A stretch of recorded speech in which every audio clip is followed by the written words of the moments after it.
Give me the kick. Give me the snare. Give me the hits. Give me the flair. So I suggest to start. So hello everyone. Welcome to this second edition of Breaking Patterns. I am Bernard Vienna, initiator of the project and director of art-werk. I'm very pleased tonight to receive in this Zoom masterclass the artist duo Hemauer Keller and curator Mirjam Varadinis, and finally for the conclusion of this session, Swiss musician Jurczok 1001. So the mission of art-werk is to find ways to present art differently than in typical exhibition, to discover and experiment with forms of mediation and exhibition making. We try to highlight art which allows us to reflect at several levels upon the society we live in. With the masterclass series Breaking Patterns, we intend to explore the potential of the new digital skills acquired by the public during the COVID-19 lockdown. We try to give the floor to artists and curators to deliberate the transformation we are experimenting with. By combining those two directives, we found that Zoom meetings offer artists another medium to build a directly beneficial relationship with the public. Instead of offering online talks, we harness the potential of the digital platform to allow a reflection without borders. We are particularly aware that dialogue is essential in this moment, since we are not only facing a health crisis, but also an ongoing climate crisis. We conceived this program at the beginning of the pandemic at a time, and it is still not that long ago, in which, besides fear, there was a lot of hope for change. We noticed for the first time that massive structural transformation at a global level was truly possible. The plane remains on the ground, the cruise ships in the port. At that point, I began a discussion with several artists and curators whose work directly questioned history and the system we live in. Christina and Roman, who took part in an art-werk exhibition in 2014, were some of the first artists contacted for this project. In addition to the debate around the Agamben text on the consequence of the crisis in terms of biopolitics, we discussed the potential political decisions which might lead to a new environmental regulations. We shared the desire to open the discussion to a larger audience and address the urgent need for reflection and discussion at this present moment. So thank you all of you to be here tonight. After last week's discussion with Uriel Orloff and curator Andrea Tal, who, thanks to Uriel's recent work, Learning from Artemisia, prompted intimate exchanges about plants and ruminations upon the problematics with intellectual property. Next, we will tackle the environmental situation linked to the pandemic with Roman and Christina in conversation with Mirjam Varadinis. As I mentioned, this format is not only a kind of conversation between artists and curators, but also a way to experiment with the artistic practice of our guests. All participants, after the presentation of the works and the conversation, will split into virtual rooms, so-called breakout rooms, and work on a task prepared this time by today's guests, Christina and Roman. Practically speaking, at that point, the broadcast on Facebook and YouTube will be paused. So in about 30 minutes, we will share a few words about the activity suggested by our guests and some technical details. This part will last 30 minutes, and then we will be back live for the conclusion of the workshop, a short Q&A, and the mini concert of Jurczok 1001. But first, I want to welcome the artists Christina, Hemauer, and Roman Keller, and curator Mirjam Varadinis. Thank you so much to be here. Hello. Hi. Very nice to see you all. Thank you so much. Very warm welcome from our side to all participants and also the people they follow on stream, live stream. Yeah, also from my side, and already an excuse that I'm not so skilled with this digital media. So if I make a mistake or whatever, please excuse. Okay. Maybe I just will present you briefly, but really briefly, because most of you knows already, like Christina and Roman, and as well Mirjam for her work. But so you might know that Christina and Roman are working together since 2003. And to quote their biography, they further demonstrate their essential contribution and further demonstrate their essential contribution to this discussion, as they are interested in pivotal moments in history. So I think we are living really a pivotal moment in the history. So thank you to share with us your thoughts about it. They took part in the Cairo Art Biennale with a project on the history of the commercial use of solar energy, and directed an insightful documentary on Jimmy Carter's decision to put solar panels on the roof of the White House. So we will see how far this talk and those activities they prepare are linked also to environmental questions. And I was delighted that they suggested Mirjam Varadinis as a conversation partner, since, as you maybe know, in parallel with her role as curator of Kunsthaus Zürich, Mirjam was part of the curatorial team of Manifesta 12 in Palermo. And for me, it was really a leading example of how an exhibition can engage both poetically and politically with the city, its history, and the present situation. So thank you all three, and thank you, Jurczok, for accepting this invitation. And I'm happy to give you the floor. So actually, we would like to start to introduce shortly a series of works. And for that, we're going to share the screen with you. So for the next 10 minutes, we will talk about this series of works, which is called Concerning the Blueness of the Sky. It actually all started with waste bags in 2014. We then used a little bit more advanced model a couple of weeks, no, 2 months later, to imitate the view of water as it is vaporous, as gas.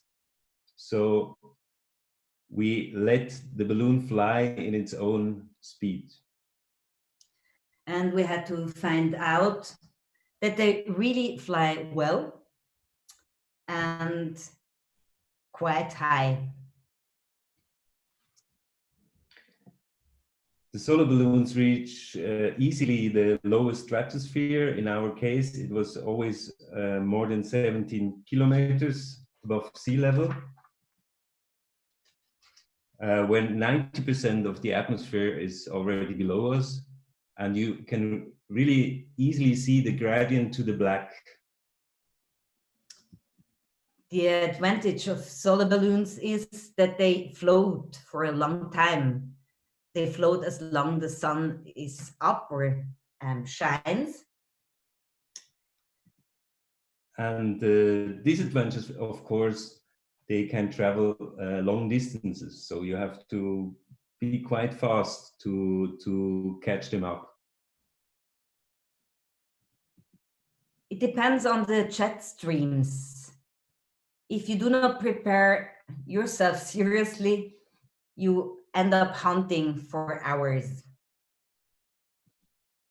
We did a series of flights because we wanted to observe the color of the sky, where it's created.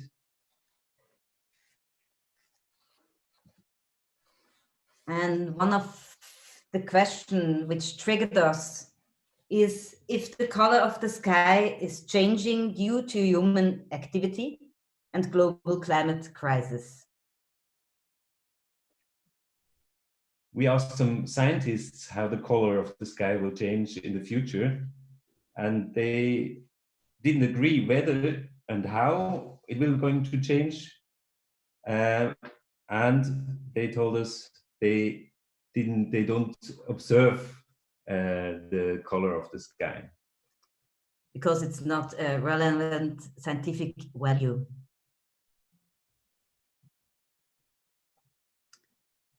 But they admitted that we probably already have changed the color of the sky by polluting and flying.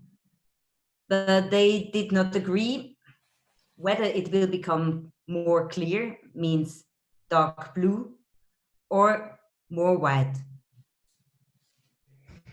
We started to be interested in the color of the sky when we became aware of this historical instrument from the 18th century that measures the color of the sky with a visual comparison. It's a so-called cyanometer. And was invented by Horace Benedict de Saussure, a classical natural scientist from Geneva. He used the instrument to prove that the sky is darker in higher altitudes. For that reason, he gave a reward for the first successful ascent on Mont Blanc, the highest mountain in Europe. During his second stay near the peak of Mont Blanc, a little bit below, on Col de Géant, he could successfully prove, with the help of people who observed the sky at the same time in Chamonix, in the valley, and in Geneva, that the sky is really darker the higher you mount, or blue or clear. When we stood in front of the display of one of the last remaining cyanometers, we had to realize that the colors had yellowed and was very much faded. So the instrument really doesn't work anymore. So we went back to the manual written by Saussure and started to reproduce the instrument with the same pigments. It's Prussian blue and ivory black. And went also on Col du Géant to measure the color of the sky, as well as in Chamonix. We will reenact the experiment next summer properly with 3 teams, the cyanometer and some instruments you use nowadays to measure the color of the sky. Okay. So most of our works are based on research and reconstruction and reenactment. So let's see how that looks in an installation. We would like to share following example presented so far in France and Belgium. We used 5 parts of the 10-hour video footage of one of the flights to the stratosphere. Reduce the image to a gradient. Transformed it into sound, pressed it on a record. And then converted the sound back into moving images, with the difference that the picture is influenced by the presence of the audience.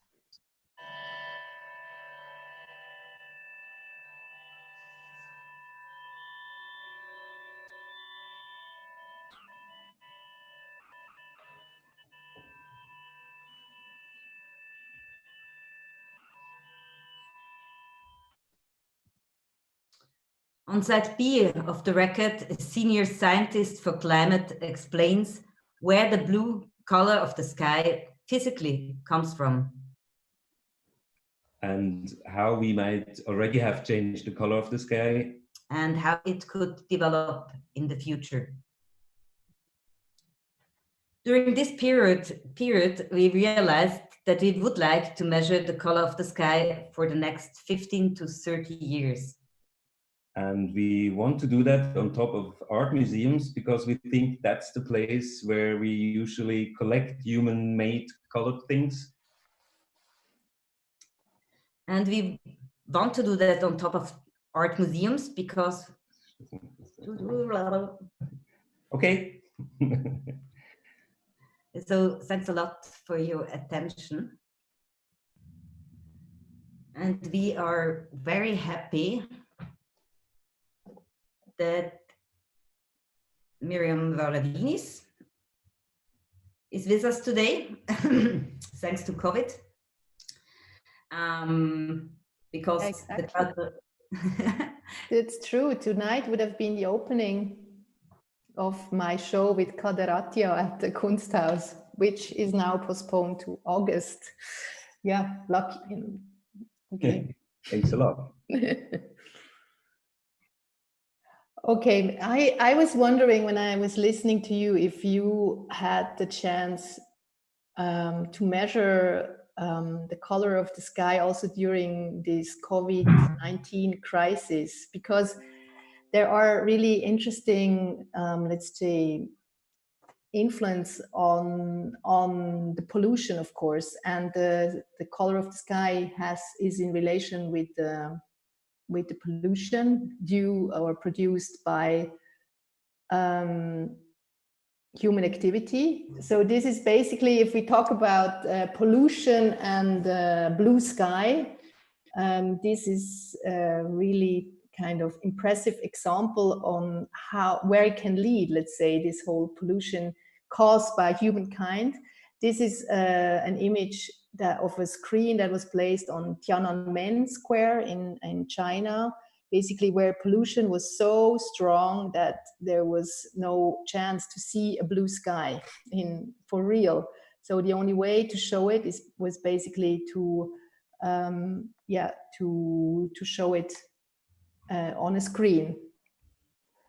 And this is basically the situation of like the pollution before the lockdown, and let's say when all the industry had to shut down the factories, and the fact that suddenly the level of pollution dropped immensely. And you see, and then on the right, the situation without, let's say, this pollution that happened all because our human activity were shut down. So I was wondering, did you have a chance of, let's say, working with this situation, or did you do some research on, or was this kind of, could this become part of this project? Actually, we on the day when the lockdown was announced later on, it was a Monday in Switzerland, at midday we decided to take pictures, anticipating that we're going to stay sometime inside or near our house. And so we did these pictures that were in the announcement, with these fish islands, always at the time when the sun is at this highest point. So it's always changing a minute or two. And we also took the cyanometer to measure the blue by eye. So we have a series now from Zurich. But we didn't do it with a spectrometer, with a proper instrument, because we have a prototype, but we can't leave it outside. It's not proof for that use. But we're still working on the instrument to put somewhere. Yeah, because are there any kind of scientific instruments that are measuring the color of the sky? There aren't, because you mentioned that it's not a scientific value somehow, no? Yes, actually, when we started this discussion, there was completely no spectral measurements, or there was no like long time surveillance in a full spectrum of the visual light. There was just different wavelengths. In the meantime, there is an instrument, and there is a couple of places where they stay, but they just started to publish the data last December. So it's very recent that we have data for the visual spectrum. And to be honest, we don't really know how good they are. And they will not be, it's not going to be possible, it's not possible to use them because it's a too short series now. You know, you I think we would need at least 5 years to compare it with the last 5 years. So we can't do that. But we're talking with some scientists if we can't use other data, which are like just 2 wavelengths. It's just red and blue. You know, you can't. It's not a color, but it's an indication of color. So we're looking into that at the moment. If we can't initiate a study. Oh, 1 second, it's my daughter. I'm sorry. Ja, Colette. Sorry, really. Colette, du musst runtergehen. Du musst runtergehen. Wo du nicht? Ja. Da ist. Ich habe keinen Schlüssel. Sorry, my daughter is locked out. Can you continue 2 minutes? I'm sorry. I'll be back. Ich habe keinen Schlüssel. So probably all of you did experience some home office. Fun. That's a good situation, but like maybe may I jump just to ask you a question, because I wanted to know, since like why actually you started to have like this idea. How does it come to suddenly says, okay, like let's grasp this historical kind of invention, this idea of the saussure, and let's develop something with it. Could you maybe develop a bit on that? Yeah, I mean, the interesting thing is about this instrument is that you measure by eye. So it seems more subjectivity in it than with an instrument which is capturing data. So it's very nice to have, also when we experienced during the last couple of weeks, measuring by eye and measuring by camera, that how otherwise you're involved in the whole process of getting data. But your question was where it originates, you know? I think the point was really when we asked some scientists if the color is changing. They said, yeah, probably we already did it. And then we asked, do we measure it? And they said no, because it's not relevant. And that's, of course, was the point when he said, oh, that's where art might come into play. You know, if nobody is interested, so we might do that. What I found also very interesting is this term of the global dimming and the global brightening, because we talk a lot about the, let's say, this the pollution and the effect of human beings on the planet, the whole discourse around the Anthropocene. And the interesting, what I found interesting about this global dimming and global brightening is that there was apparently, let's say, global dimming due to the fact that the cars, the particles in the air caused by cars, by factories, industrialization and all that, caused this dimming. And then in the 80s, catalysts were invented, and which of course helped, let's say, to protect or to lower the impact, the harmful impact of cars on the earth. But on the other hand, they caused a kind of a global brightening because there were less particles in the air, which again is kind of enforcing the effect of global warming. Actually, you know, that was a reason that we didn't see climate change as it was calculated from the 60s to the 80s, 90s. You know, like the global dimming was kind of a cooling effect. Mm-hmm. And it's actually this scientist we were talking about, this Japanese climate science. It's his child. He invented the term, and he was the guy who made the measurements.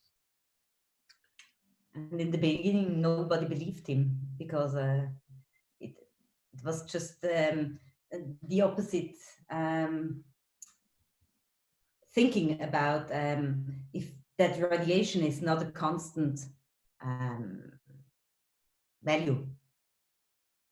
So, and what is his prediction on the change of the color for the future?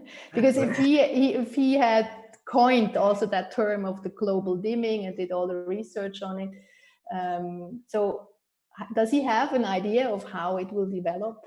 Yeah, first he thinks it's very important to measure the color of the sky because it's another indicator of what's going on.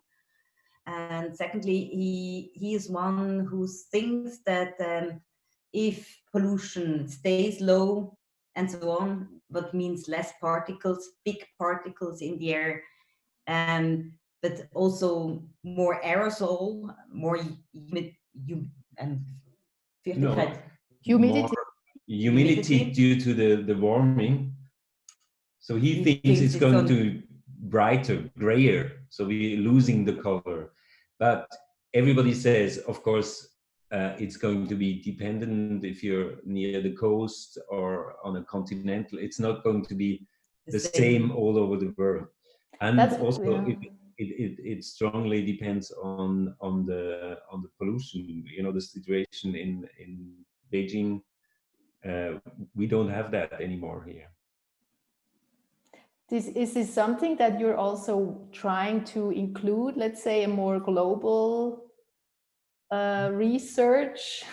Because of course, if we talk about climate change, and I think this is also going to be an important part of your workshop, is this kind of transnational agency somehow, or how you could define it. But this would need also a transnational research, or are you in touch with different researchers around the world, or how do you proceed? Yeah, so scientists are very well connected of course, mostly in their areas of interest. And it's a global network. And also, I mean, weather is a global issue. So you have all these weather stations connected. And that's really one advantage. And weather also does not know borders.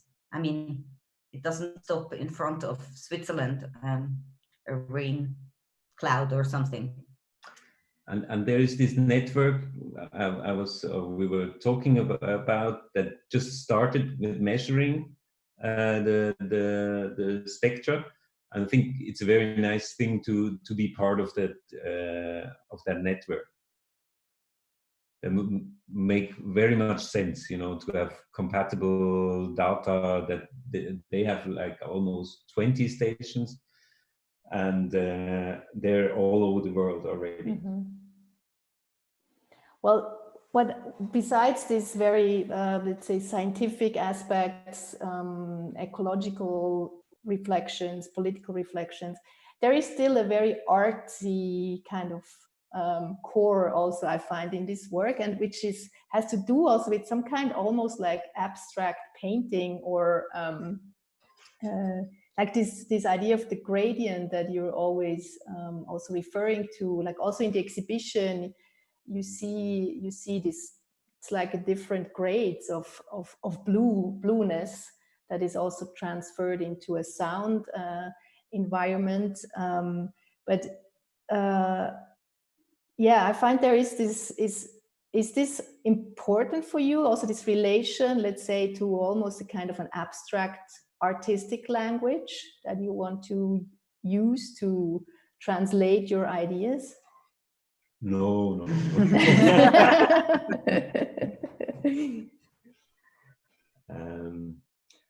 Well, you know, we in this short lecture we showed both in the beginning this beautiful video footage from the solar balloon, which is really amazing. When we first saw it, we were totally smashed. But somehow we thought it's not the way we want to present it. You know, it's just a nice video. You can also have live video footage from the ISS, from the big satellite. So then we thought, how can we present this in a way we like to show it? So it's a kind of a transformation and in a way a concentration of what we were thinking about, this gradient.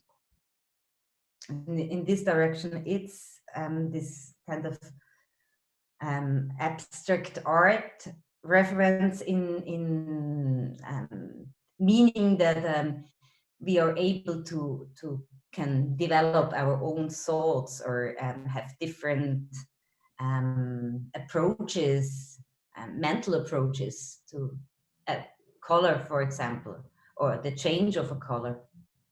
Yeah, because there is a very kind of meditative aspect to it, like watching the video and listening to the music.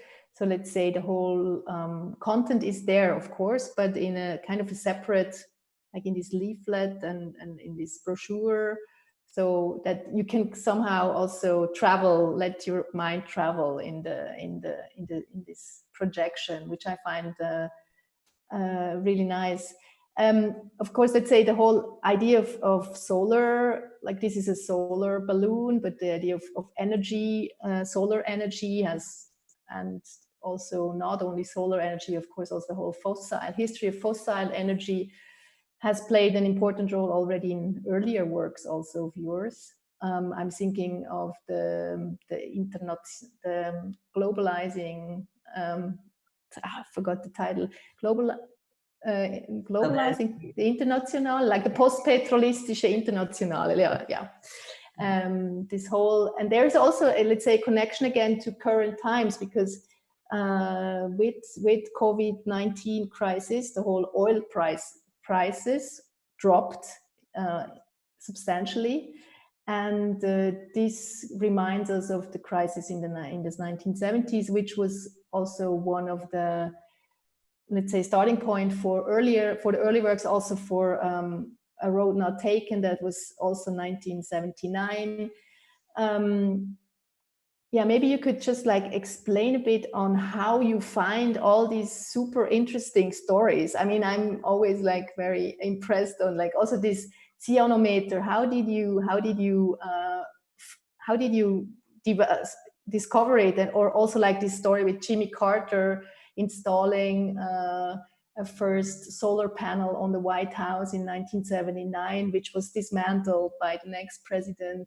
Maybe you can explain a bit, or like just describe a bit on how you kind of start those projects.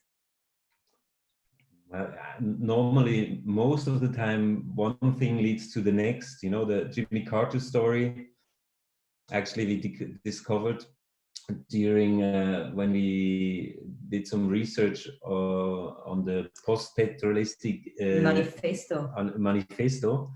So we went through that oil crisis in the 70s, and then we found, oh, Jimmy Carter put solar panels on the White House. And, so never heard about that. Yeah. And oh, Reagan took them down, and then suddenly late in the night we discovered there is a web page who wants to sell one of them. Actually, that was the point. That was the moment. Was, wow, we can do something with it.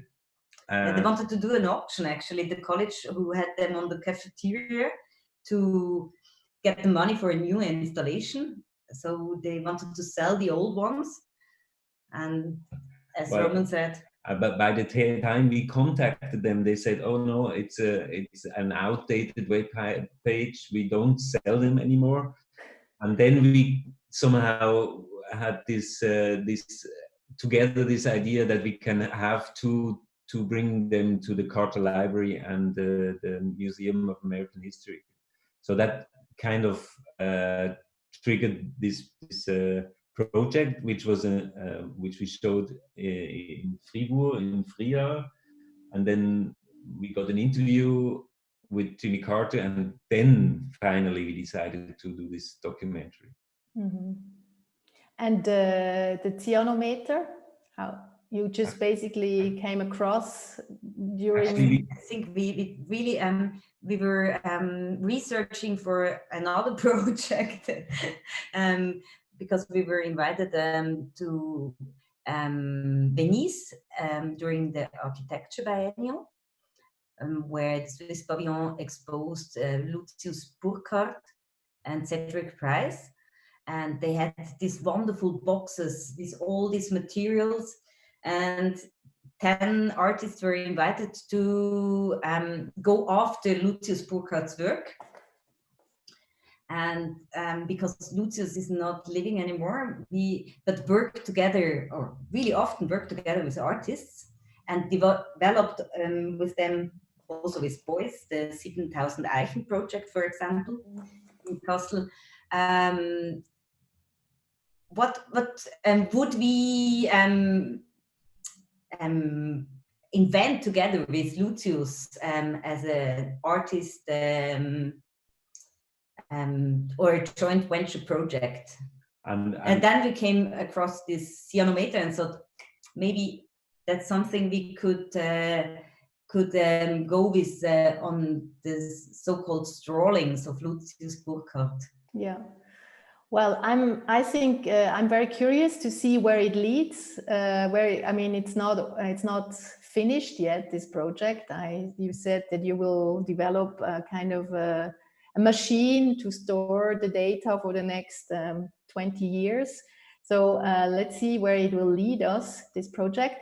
But I think now it's time to slowly start thinking about the breakout rooms. Yes, thank you so much, Mirjam. Thank you, Roman and Christina. It's like really wonderful and inspiring. And now, yes, I'm curious too, actually, just maybe to introduce like the next step altogether. So first of all, like, sorry for the people in YouTube and in Facebook. Next time, if you want to follow the activity to come, you should register too in order to access to this Zoom private meeting. But you will still have the possibility to assist to the different like invites about like the task Christina and Roman prepared for us.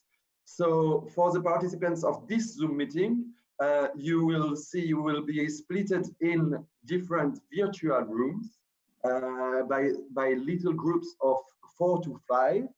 And now on the right side of your screen, if you click to the chat button, maybe you will see there is a chat opening on the right, and there you got a link.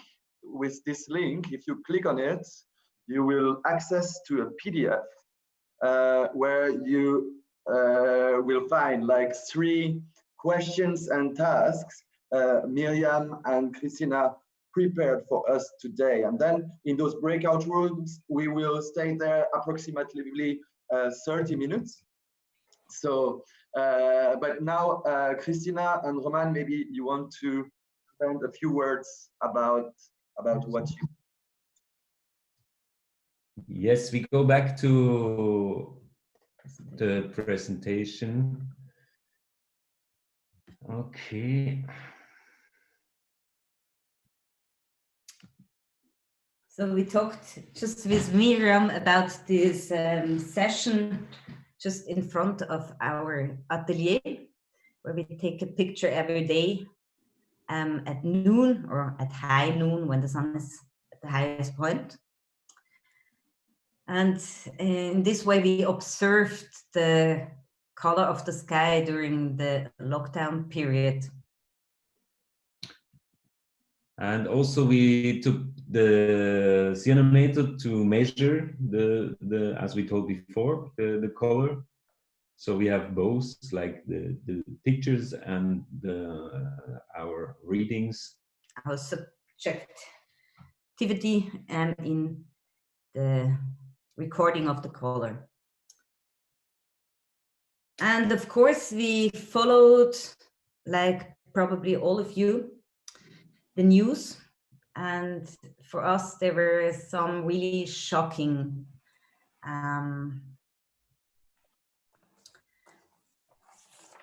moments during this period. Especially when, you know, when in Bergamo the people had to die, the serious ill people had to die because they couldn't be treated in Switzerland, for example, which is a couple of kilometers away. Even there we had plenty of capacity, you know. So we thought this is really, again, a demonstration how unable we are in solving global threats. So actually we ask ourselves sincerely why it's so difficult to solve global problems, why the UN is so weak and divided, and why there is no world government, for example. So again, it's no joke, and it's true. Again, in 2014, we started this Article 0, which is a project we thought would be nice to start. And the idea is not to propose a new organization or something, you know, huge, but rather to look at ourselves, at our own constitutions, and ask ourselves how could we inject some solidarity DNA or a hinge to make cooperation better. So when Dana, you asked us to participate breaking patterns, we thought, why not develop further on this project, even it's really in its earliest states, and let's open up the discussion. And we really love now to share with the group of participants their ideas, and hope to collect a lot of ideas, materials, etc., etc. It's really an open forum at the moment. It can be a drawing, a song, performance, a sculpture, a picture, written sentences. Like we would really like to share what is running to your heads and triggering you for this so-called Article 0. So thank you, lads. You find the instruction for the workshop in the PDF file in the chat. I think that was the plan. And I would like to tell you that Bernard wants to make a publication or thinks about the publication, and he would be very happy to receive the work you do in the workshops. And we too. So actually, I think I already saw the PDF link. I didn't try it out. And so if you open up chat button below, you will see. Yeah, so you will find it. And now Karina Erdmann, who is collaborating on the project, will divide you more or less randomly in different rooms. As you will see in this PDF, you have as well a kind of account of minutes that you have to spend for each questions. So I let you join those rooms, just click join, and you will go miraculously in your rooms.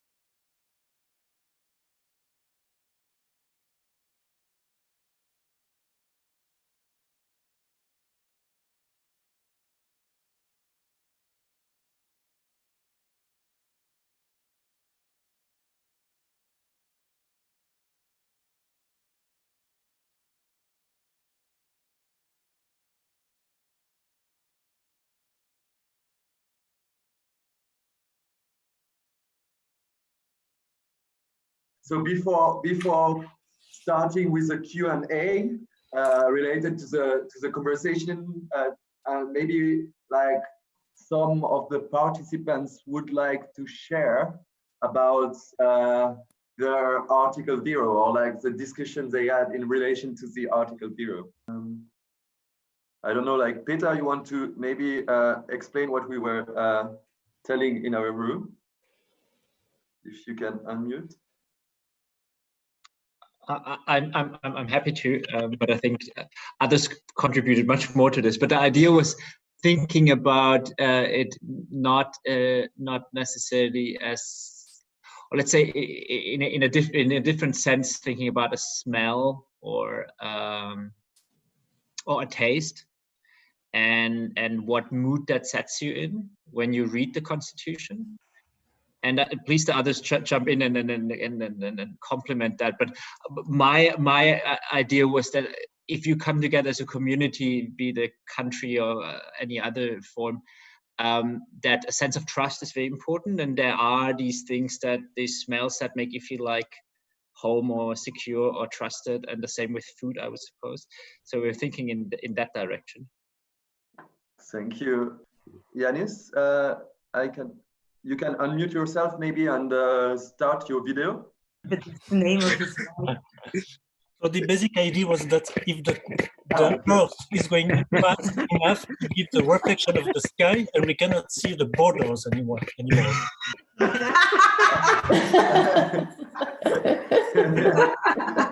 Very nice. Very good. That's a great one. Nice. Also, we wish we had heavy chat streams on a lower level. We also had one idea, is that Article 0 is not allowed to read alone. You know, you always have to be like more than one person to do it. Yeah, so thanks a lot.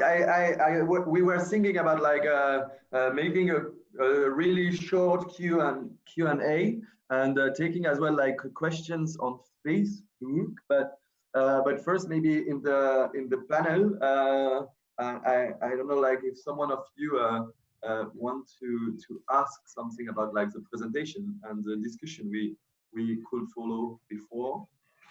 So you can do the same process and raise hand. I will normally like notice that. Should notice that at least.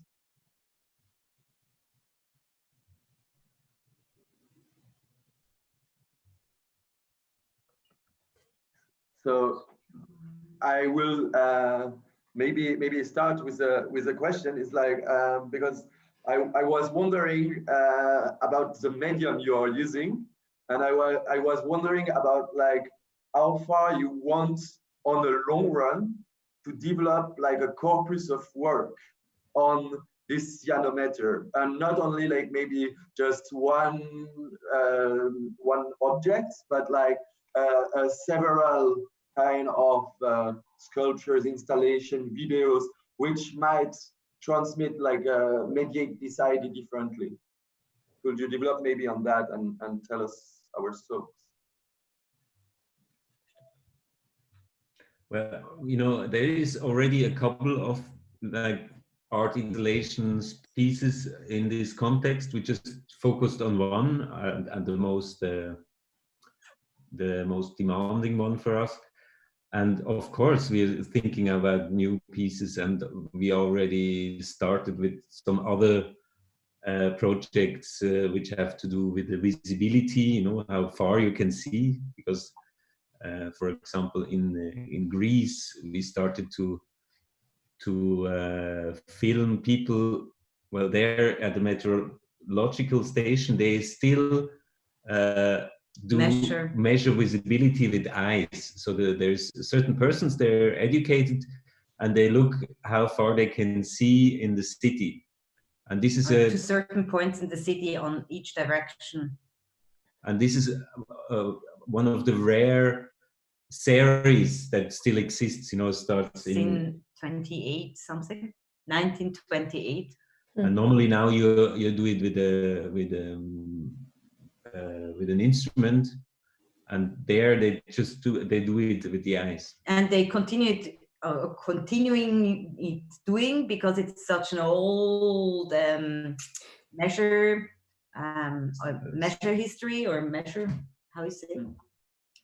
So that's just another example how we think about this subject. The the interesting thing is, Peter, that because they measure by eye and they're up there themselves, they also smell, for example, that some flowers do bloom earlier, or they hear some insects they left already or not around anymore, and so on. So it's a much more wide and they write it in the book. Yeah, some special comments.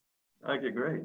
And we were asking ourselves as well, like in the breakout rooms, about like how do you want to develop with this Article 0, and how far the results we might share with you might help you in your work. So, oh, they will be the main actors.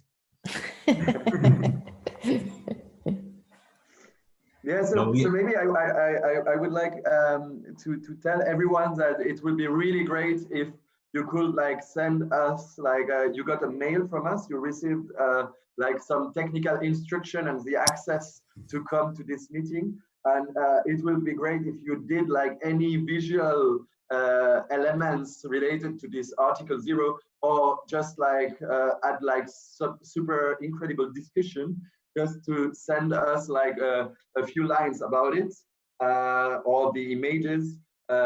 We are as well like also preparing a publication at the end of this program, who will recap like all the proposition of the artists, what they ask us to do, and we will try to integrate also some elements of the participants. But for sure, we will be in contact with you, and we are respecting the basic rules of authorship. So you will know more about that. I saw a hand rising. Julia, maybe if you want to unmute yourself and ask your question. I didn't want to interrupt you, so I took down the hand again. No, do so, please. I really like the idea of the instrument that tells you how far you can, or like what you just said about the experiments that tell you how far you can see, like where the instruments actually become your eyes. But I have another question, and it also deals with the forms or formats or aesthetics of your artistical research, I guess you could say it, right? So you are using these round images, like in these black mirrors, like in the 18th, 19th century landscape painting. They were used to paint or draw maybe spaces like landscapes, and to get a whole landscape into a small space. And this is basically what you do with the sky. So I was wondering if you how you came across this, or how you like to how you address this idea of like making the sky, putting the sky into a small ball, and how you plan to develop this further. It has a practical reason, because it's a fish lens. Sure. Yeah. Fish eye lens, and it's really the way we think we can capture it the best. But even so, we let it stay. We show it how it was captured, and of course, you have this impression, as you said, of this tiny planet in a way. So the world becomes really overviewable. And we really like to play also with around this, how this measurements could also lead into all kinds of forms, and this is one of them we just right now follow. And of course, yes, these landscape paintings, the round one, what's the name of it? It's a French painter. It's not a Claude Lorrain. It's either Claude Lorrain or one of those guys. It was even called like the Lorrain mirror or something like that, or the Claude mirror, something like that. It was one of those painters, landscape, with the black mirror. Thank you indeed. Like we are running out of time right now, but it's like again, like Mirjam, thank you so much to have accepted the invitation first of Roman and Christina, and thank you really to be here with us tonight. And Roman and Christina, it was a wonderful talk. Thanks so much. Now we have the chance, because you invited another guest. We ask in this format, Breaking Patterns, to finish as well with a kind of more emotional note with some music.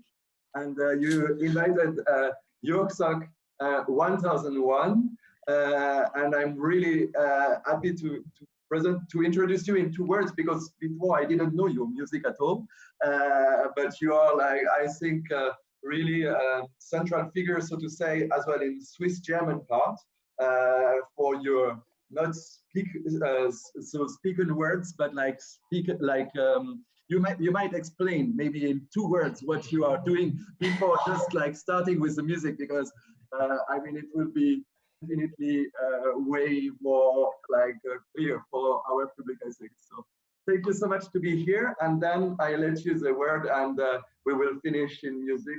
So thank you to all to have been here with us, and you can as well, if you want, grasp a drink and enjoy this end of the session with good beer or whatever you like to drink. So please give us for a short moment also the word back. So Mirjam, thanks very much. It was very nice. You could we could talk together in this new format. I think it's we also not really used to it, or hopefully get not so used to it or too used to it. No, thank you also. Thank you for inviting. I learned a lot. I learned how to deal with this Zoom application better. So, and it was very interesting. Thank you. Yeah, thanks. As well to all the participants. It was wonderful. You really gave your time and even your ideas. And of course, you're the main actors for rethinking and going again through the concept. And it would be wonderful you could share. And we also would like to share with you the ongoing project. So sorry, Jurczok, it's yours. Let's get muted. Can you hear me? Okay.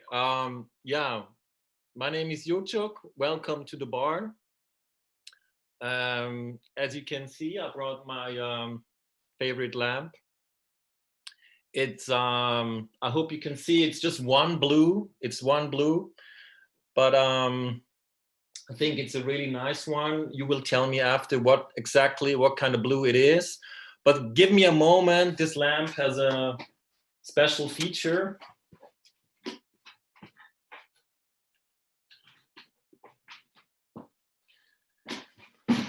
So I hope you can see it.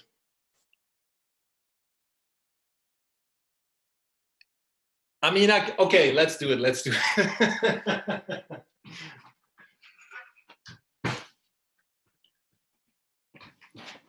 And I'm not sponsored. It's just like, yeah, it's a lamp that I really like, and it's going to be the background. And I thought it fits somehow to that project of your idea of like of course, of the blue of the sky and like how it changes. So that's going to be my background for this mini concert. So my first thought was when you were asking me and you were introducing me to the project like Breaking Patterns, I thought to myself, I asked myself, what could that mean for me? You introduced me as a spoken word artist. I'm a singer, and usually I perform with loops. So I would record my voice, like many layers. I would do like the bass line, the beat, and on top of that I would sing, most of the time in Swiss German. But as a, you know, like as a teenager, I used to beatbox. So I thought like, okay, that might be the point to, you know, come back to my roots and just to do it a cappella. Because also like artistically, we're never as close as we are right now. I mean, in terms of, I would never sit in front of the computer and do a show. So I want to use that thing so you can actually see my mouth. And usually I have a microphone, so you would not see what I'm doing. So I decided to do a mini masterclass in beatboxing for you. Take your notes, take your pen, write down what you can learn today. We start, I mean, you can tell me in the comments if I shall repeat anything or if it's not clear enough. So I try to show my throat so you can really see what I'm doing. And I think it's important to start with the bass kick, right? Because if you want to have a beat, like you need a bass kick, right? So and it's happening here, right? Genau. Yes. Okay. You you actually, yeah, it's great how you cooperate. Okay. It's like, I mean, it's a difference between men and women, but like with men, you can really see it's like, I usually learned this when you say in Spanish, aranja, like you go with the ng, it's down here.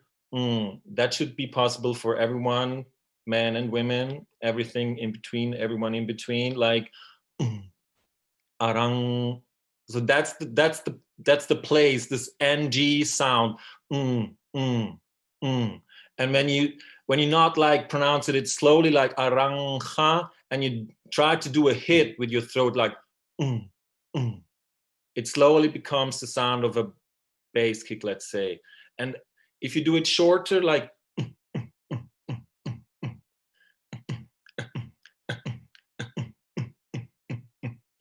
okay, she's not convinced yet, but you're gonna learn that pretty soon.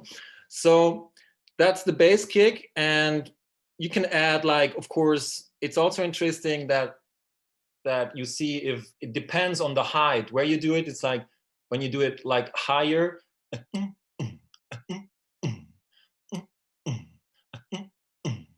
high is here, low is here. So that's like a reference. You can kind of decide where you hit your throat. So it's, yeah, I would love to hear you, man. Like,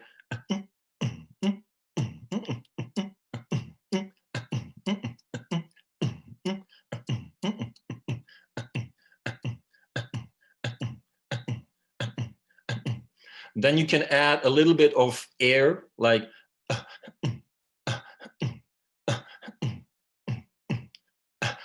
like just breathe back and forwards, like, try it.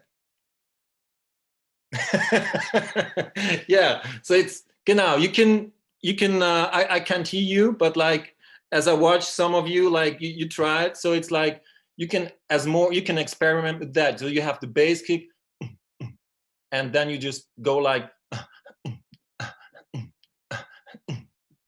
okay. So we have the bass kick, and then you want to, of course, at one point you want to breathe, right? So you need some fresh air, and typically you can do that with the snare. It's like,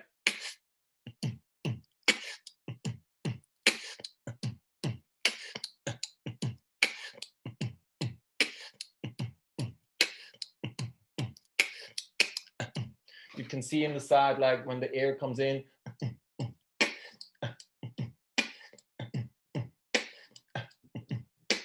So you just breathe in with the snare, like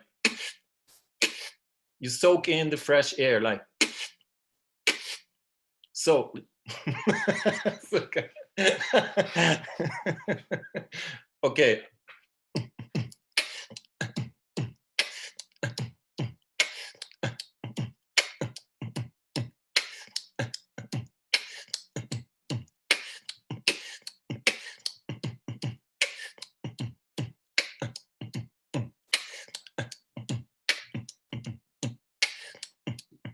So I could basically continue for like half an hour because the breathing is in the beat. So that not everyone knows. So you can, you know, have some secret tips. And then of and then of course it's nice to you wanna so far we just use the throat and like, I mean, basically just the throat and like the back of I don't know the place, but it's not, you don't use the tongue. So your tongue is free to do something, right? Because in beatboxing, like you should use whatever you can. So you have more sounds at the same time. So you can use your tongue to do the hi-hat, right? This is really easy. This one is like really everyone can do it. It's like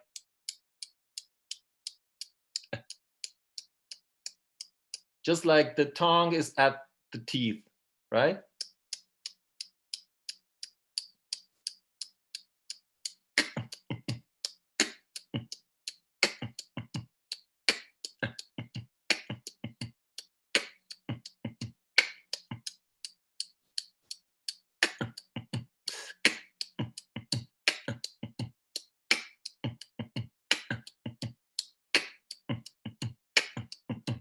Okay, that's like a basic structure. And again, you can use the air to kind of do that open hi-hat. The drummers do like,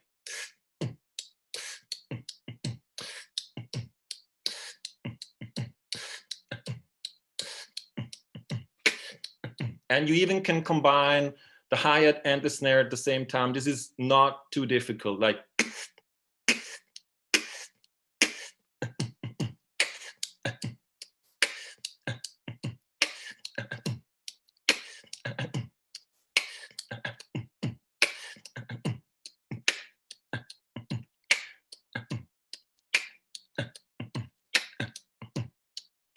okay.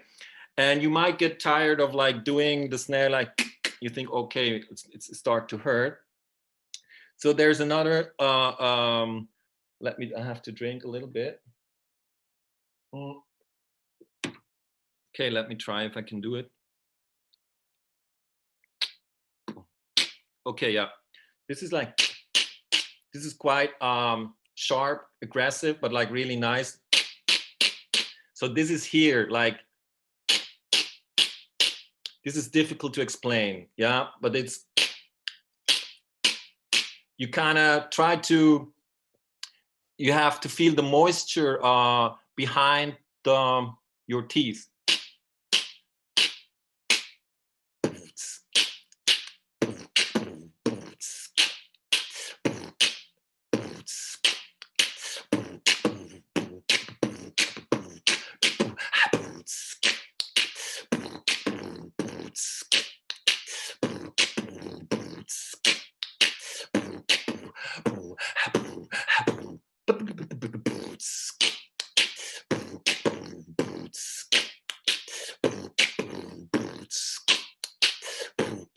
Okay, yeah, I hope you're still with me.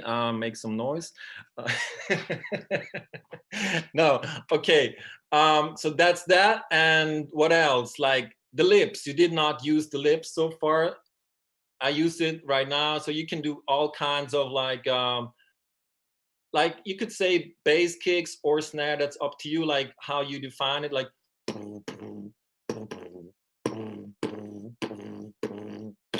so I would go like, this is for the bass kick.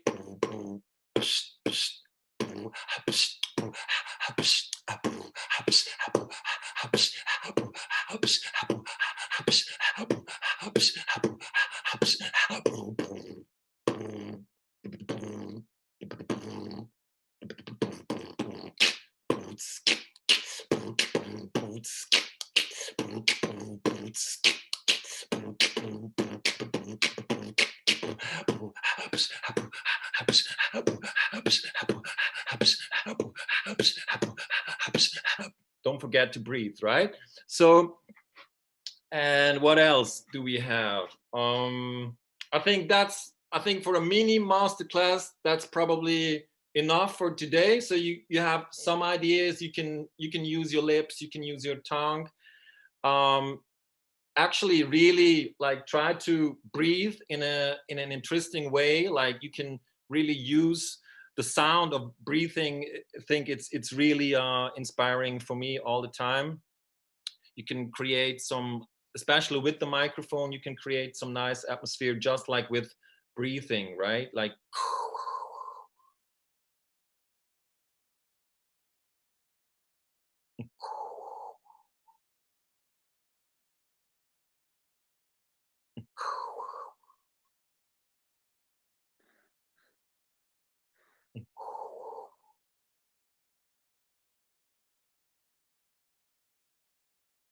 okay, I think that's the connection to the sky.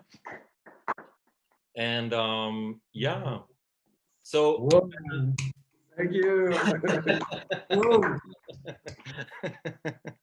okay, thank you so much. Very nice.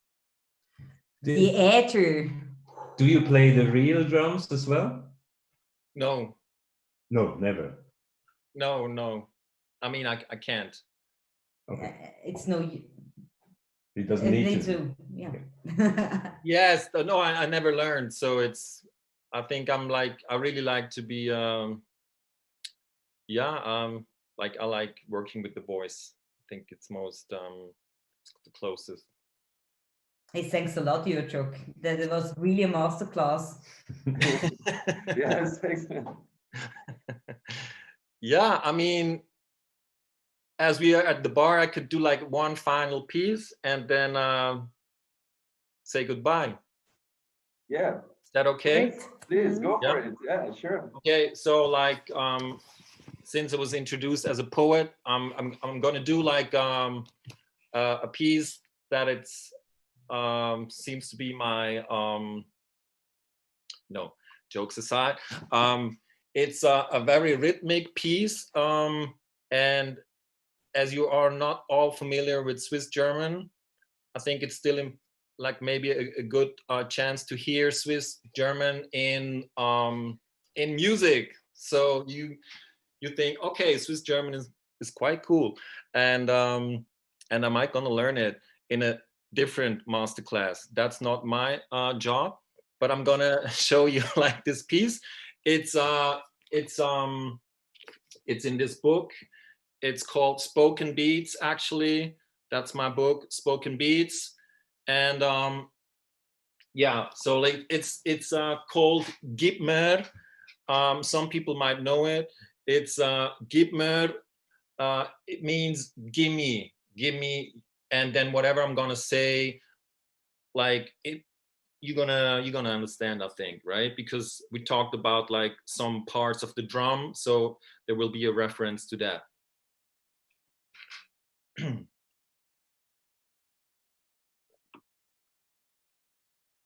Give me the kick. Give me the snare. Give me the hits. Give me the flare. Give me these eyes. Give me the snow. Give me the style. Give me the flow. Give me the kick, give me the snare, give me the hits, yo, give me the flare, give me these eyes, give me the snow, give me the style, yo, give me the flow, give me the kick, give me the snare, give me the hits, yo, give me the flare, give me these eyes, give me the snow, give me the style, yo, give me the flow. Give me the, give me the, give me the, give me the, give me the, give me the, give me the, give me the, give me the, give me the, give me the, give me the, give me the, give me the,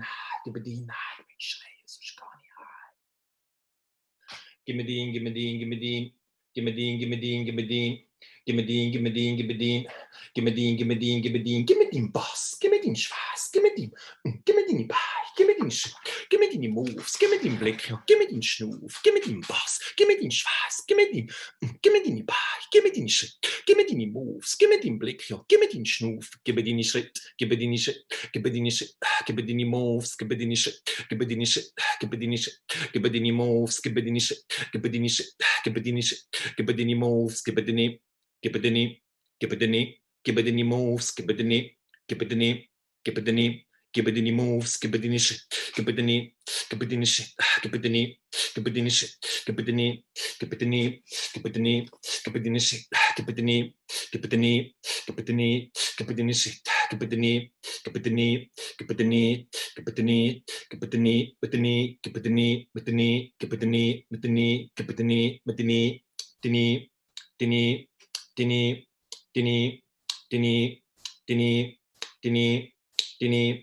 and so on. You can see like it's I have to do a lot of things more. So you could read like the whole line. So I have to go dini dini dini dini dini dini dini dini shri dini dini shri dini dini dini dini dini dini dini dini moves, gibidini shit, gibidini shit, gibidini shit, gibidin, gibidin, gibidin, gibidin, gibidin, gibidin, gibidin, gibidin, gibidin, nine, gibidin, nine, gibidin, gibidin, gibidin, nine, gibidini tracks, gibidini tracks, gibidini tracks, gibidis made, gibidini tracks, gibidini tracks, gibidini tracks, gibidini zale, gibidin, gibidin, gibidin, gibidin, gibidin, gibidin, gibidin, gibidin, gibidin, gibidin, gibidin, gibidin, gibidin, nine. That's Hemauer. Peace.